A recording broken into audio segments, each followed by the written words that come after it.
Ladies and gentlemen, boys and girls, my name is @FeelThePainPW, or Nick Payne if you prefer, and you're watching my 11th episode here on my F1 2020 MyTeam career. And if you haven't checked out my last episodes, please go do so now. The last episode was at the French Grand Prix at Circuit Paul Ricard, and it actually got off to a good start. We started in P5, qualified P6 due to a grid penalty though. We actually started higher up, and we actually had a good start. We overtook a few cars, but unfortunately for us, we actually lacked any sort of pace during the whole race, and we just fell down the order until we finished in P18, of course. So not a great result for us, unfortunately, but we fight on. And we come through to, obviously, the next race, and here we are. You can see in front of me that there's the activities that we've got. We've only got 2 days to fill, and I think there's, obviously, the few options there. There's, obviously, sponsor event, there's weight training, and then there's, obviously, the 2 there as well.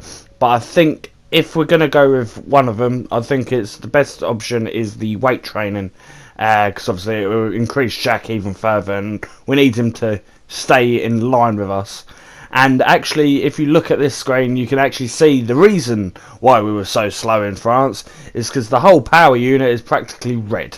Like everything, there's the ICE, the MGUH and the turbo all on their last legs. So yeah, that's most likely the reason why we couldn't get any pace out of the car. So we've gone ahead and changed all that, and we've practically got a whole new engine, or a whole new power unit, ready for the Austrian Grand Prix. So let's see how we get on in qualifying.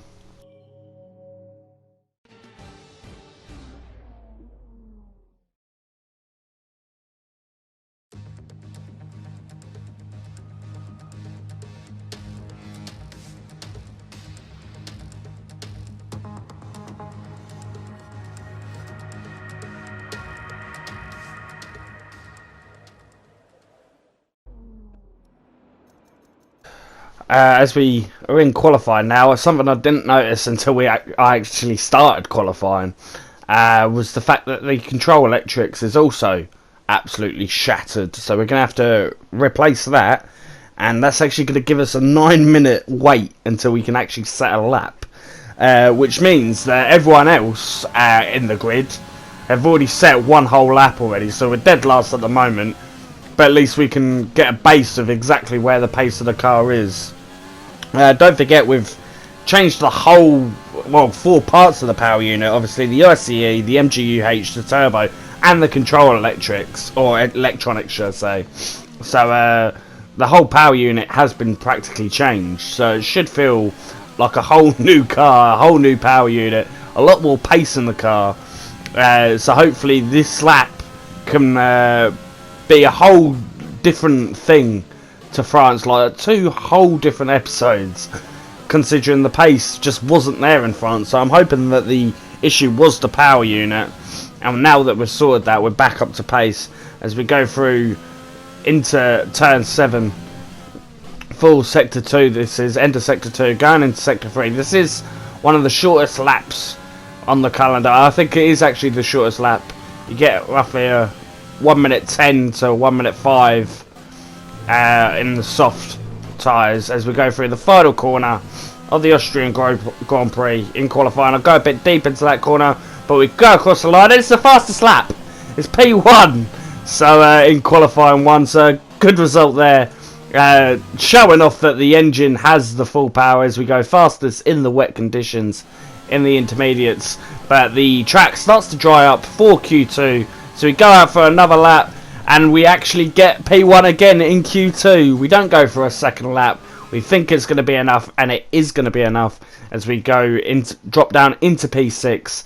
But nevertheless, a great first lap and great show of pace as we go across the line in Q3 for another P1 lap. But we're going to go out for a second lap because we don't want to rest on our morals here. We want to push on, make sure that we get this pole position after being in such a good position as we go. Cut the corner slightly there. A little bit of a warning from the officials, but we have gained quite a bit of time from that corner cut. So we're going to brake hard here, round into the corner. We actually gained even more time from that corner as the checker flag's been raised. So as cars go across the line trying to set their lap times, we're still in P1 for the time being, but we're not looking at what the cars are doing ahead of us. We're just focusing on ourselves, trying to get as much time out of the car as possible, as Verstappen goes quicker than Leclerc and he's up into P3 I believe. As you go through, and it's a purple first sector, purple second sector, so we are looking likely that we are on pole position here. If we can get round this corner and no one else is there, and no one else is across the line yet, and I don't think there's any cars behind us, so it looks like here at the Austrian Grand Prix we are on pole position. We are P1 on the starting grid, the highest obviously on the grid and the highest we've ever qualified, so a great result for us. Just goes to show what changing a power unit can actually do to the car, as we're now on pole position for the race. Let's see how we can get on.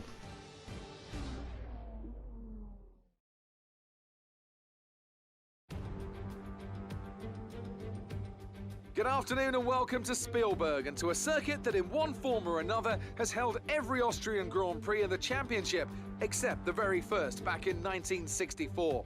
It was at this race that John Watson lost a bet and his beard when he took Team Penske's only F1 victory in 1976. If anything, the stakes are even higher today, with 25 points available for victory and a crucial advantage in the championship fight. It's one of the shortest laps on the calendar today then, with 7 rights and just 3 lefts, making up the 10 corners of this high-speed circuit.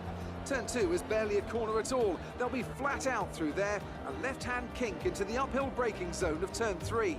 Turns 1, 3 and 4 are all potential opportunities to overtake. And as always, a man with plenty of racing experience joins me in the commentary box. Today it's Anthony Davidson. Tell me, Ant, you're no stranger to surviving the melee of Turn 1. So how do you keep out of trouble when there's so much going on around you? There are 3 main things to worry about there, Crofty. Positioning, awareness and discipline. First, you have to put your car in a bit of space and make sure you have room to react to what the others are doing. Then you have to watch your mirrors and listen to the sounds around you to get a sense of where everyone is. And finally, just don't get too greedy. Just because a gap exists doesn't always mean you should go for it.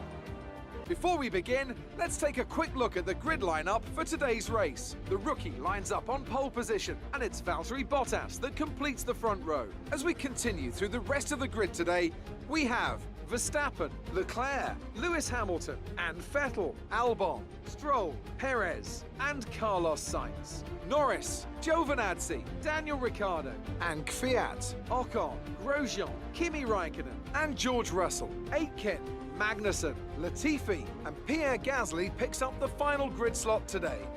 Now, it's almost time for lights out, so let's go down to the track.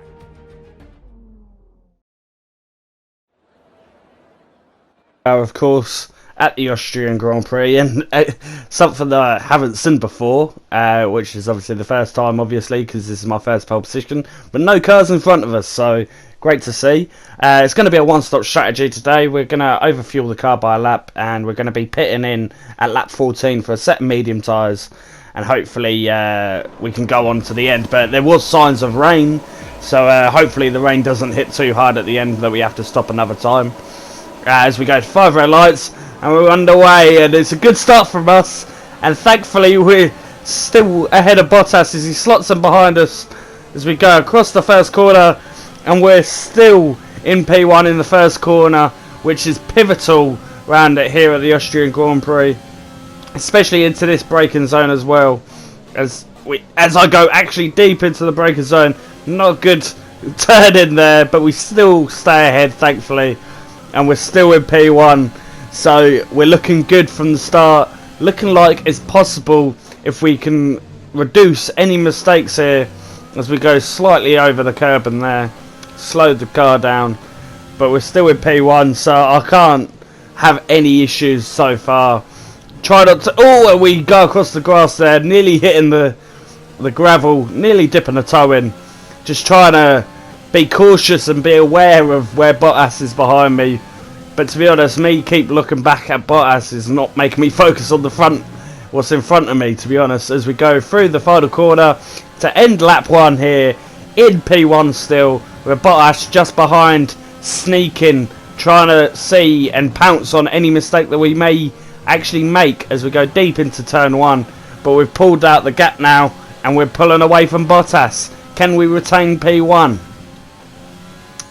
And as you can see here on lap 6, and you can see that Bottas is still there. He's a 1.8 second gap as we actually go slow into turn 4, quite deep over the curbing, and that's actually slowing us down here as well as we go through the turn 5 and 6, and we're actually very slow, to be honest. It's not looking good, as that actually allows Bottas to creep ever so closer. As you can see here on lap 8, and Bottas is behind us as we go deep over the final turn, and then we go across the curb, and that actually bobbles us, bounces us across into the final turn, into the sort of speed trap area, and now Bottas is right all over us, looking like he's trying to make a move. But thankfully for this power unit, the fact we've got Rich Mix and overtake mode engaged, we are able to pull away from Bottas once again, and hopefully just keep pushing away as we go through turn 3, a turn that we are quite good at, to be honest, and we're just able to pull away from him due to the new power unit, due to the pace in the car. He's probably going to have a new power unit in the next couple of races or so he'll be easily just pushing away from us.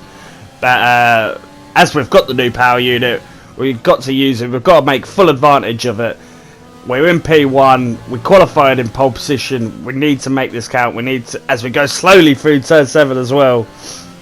And now he's right on our tail, and he's going to be trying to make an overtake here. If we allow him any room, we go to the inside of the final turn, try to block him off, but he's literally right on our tail now, sniffing our gearbox. He's got DRS on us. Can he make the move? We give him the outside lane so we can have the inside, brake later, and just take control of the corner. And then now we've actually got DRS on him, so we can pull away now. And we're going to pull away with DRS, Rich Mix engaged, not overtake. And we're going to actually pull a second or 1.5 second gap on him now, away from Bottas. So we've retained our lead, retained the gap as well. As we come through here on lap 12, and it actually looks like, yep, it is. It's confirmed, as you can see the time in the top right corner, that Bottas is now coming into the pits. He's going for the undercut strategy. We're going to be coming in 2 laps time. So let's see how we get on. He's most likely going to be going to the hard tyres, though. We're going to the medium. So as you can see, end of lap 13, coming in this lap, 4 set of medium tyres. Verstappen and Hamilton are behind me. Bottas is undercut, seeing if it can work. As you can see, I was thinking about going for another lap on these soft tyres, because I did feel they were quite good. But then I looked down and I saw that the tyres were quite worn, to be honest. That front left was absolutely cooked. So I thought, best to come in, make sure, and box for on the strategy that was provided for us. As we come through, Hamilton and Verstappen behind us also pitting. Albon goes through. As we come out, we went into the pits in P1, remember, and we're actually going to come out, it looks like, just behind Ricciardo. And yep, as you can see, we come out in P3. So Albon and Ricciardo go through. Lance Stroll and Bottas are behind. So Bottas' undercut strategy hasn't worked. If anything, it's been a detriment to him, as it's quite a few seconds. I think it's 3.6 seconds now, that gap. So not good enough for Bottas. The strategy hasn't worked for him, as we're right on the tail of Ricciardo. But the thing for Bottas is, if he can pass Stroll quite quickly here, Ricciardo is slowing me down. He's holding me up longer than I'd like to actually be held up by. It's Renault power versus Renault power, of course. Him in the Renault car, me in the Payne racing car. And Ricciardo's just holding me up here, looking for a way through. But he's actually going to come into the pits now. So now we can get back through. And Albon's actually in the pits as well. So we go back into P1 and look to take charge of this race once more. Here on lap 16 now. and Bottas is 3.6 seconds behind. So yep, it's a huge gap. We're on the quicker tyres, and we should be in control of this race now. As you can see here, going across the line for lap 19, and it's a huge 4-second gaps. And if I can control this and make no mistakes through each corner, just take more careful into each corner, then I think I should win this race now. As we come across the line for lap 20, around a few turns and up the back straight, the very long straight. Careful not to use any overtake, trying to save as much of it as possible in case someone does come close to me. As you can see behind, there's yellow flags behind, and it's actually for Valtteri Bottas. Valtteri Bottas is going to be out of this Grand Prix as he gets overtaken by Verstappen, by Hamilton, and hopefully he doesn't park it up right in the corner, because it will mean there's a safety car.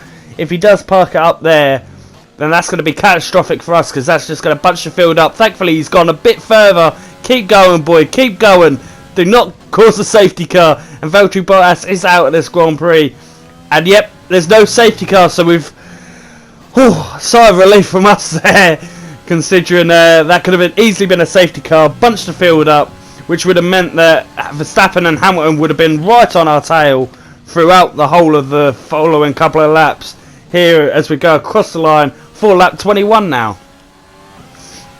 As we come across the line for lap 24, and it's actually a huge gap now of 9 seconds, nearly 10 seconds here to Hamilton behind, and Verstappen behind him as well. So it looks like we're actually going to be in first place if it stays like this. And something I never thought I'd see in the first season this is, I'm approaching a back marker. So there's a blue flag for Latifi up ahead. He's about to be lapped, and as we go to one side, he actually cuts us off. So we have to do an actual clean overtake on him, sell him a dummy, and go to the other side, to the outside, and then finally get the move done on Latifi. So we've actually overtaken and lapped someone now. As we come through here on lap 27, and as you can see on the screen, the rain has started to come down now, which is a bit of a spanner to the works, considering I've sort of dominated this race, to be honest. As you can see, it's nearly a 10-second gap to Hamilton behind, but the rain's starting to come down, which is going to mix things up a little bit. It's going to cause a few strategy that is going to be needed. Hopefully we don't box too late. Hopefully our race engineer calls us in at the exact right time as we come across the line for lap 28. And as you can see, we've got another car up ahead, and the two cars that are shared at the back of the grid, or not at the back of the grid, but at the back of the end of the race in the French Grand Prix. I'm actually lapped them both now, in both the Williams, in George Russell and Latifi, as we go through now. As you can see here on lap 30, and the rain is starting to make things difficult for me, but we do have a 10-second gap to Hamilton behind, so it's clearly making it difficult for him as we go through. And you can see that there's race engineers called us in very late there, as I was about to go around the final corner, nearly too late, as we come into the pits, change for some intermediate tyres, go to the green tyres as the weather is being costly to us. The rain is coming down now as Hamilton is now oh, that's actually Latifi and Russell, then Hamilton's coming through. Hamilton takes charge of this race. He's staying out on the medium tyres. Does he think he's going to go to the end of this race on the medium tyres?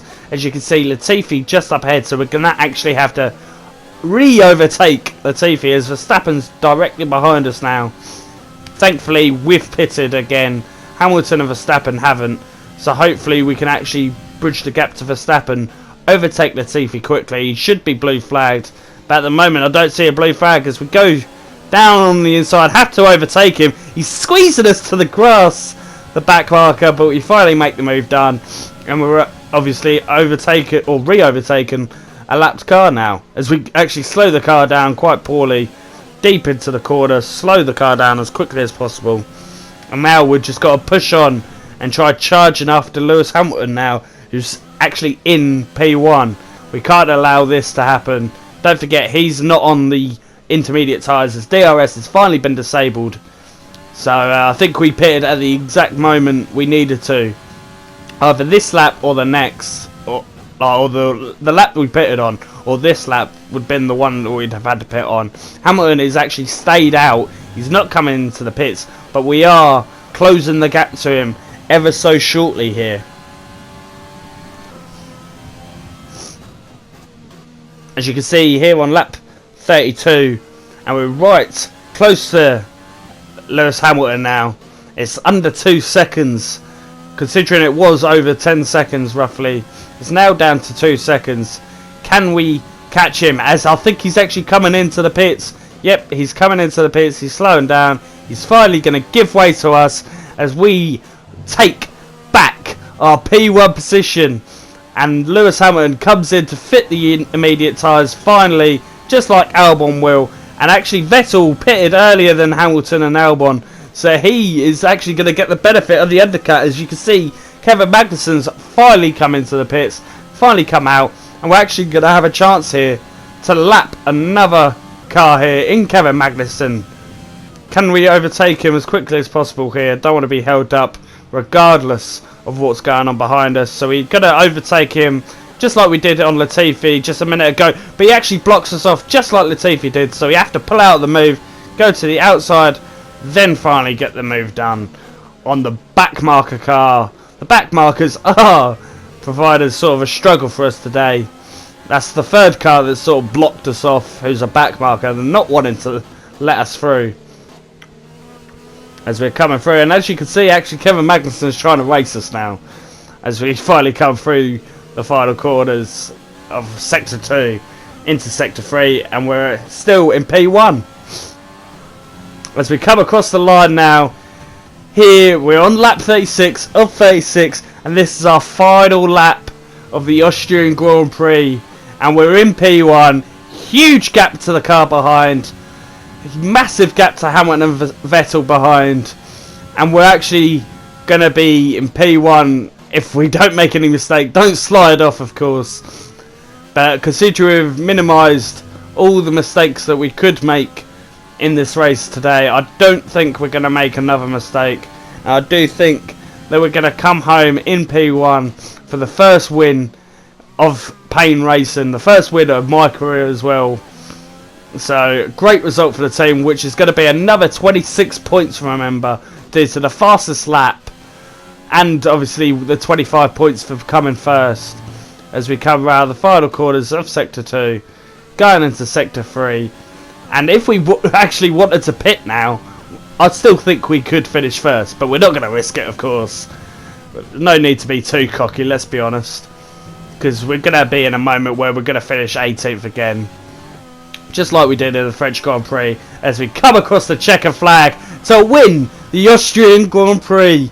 Great result for the team, great result for myself, and hopefully that pushes us even closer to the top 6 in the World Drivers' Championship. Hopefully that pushes us even closer in the Constructors' Championship, so we can gain more money, more points, and that's a great result. As you can see, all our team in the purple and green celebrating, and look at me, I never thought I'd be saying that in Season 1, but here we are in Austria with a new power unit, and we're actually celebrating our first win here. Celebrated our first podium a couple of races ago in Baku, finished in P2 in qualifying, finished in P2 in the race as well, but we finished in P1 in qualifying here, and we're finished in P1 in the race. And look at this victory celebration there, and look at that, what biblical scenes, as someone I know would say.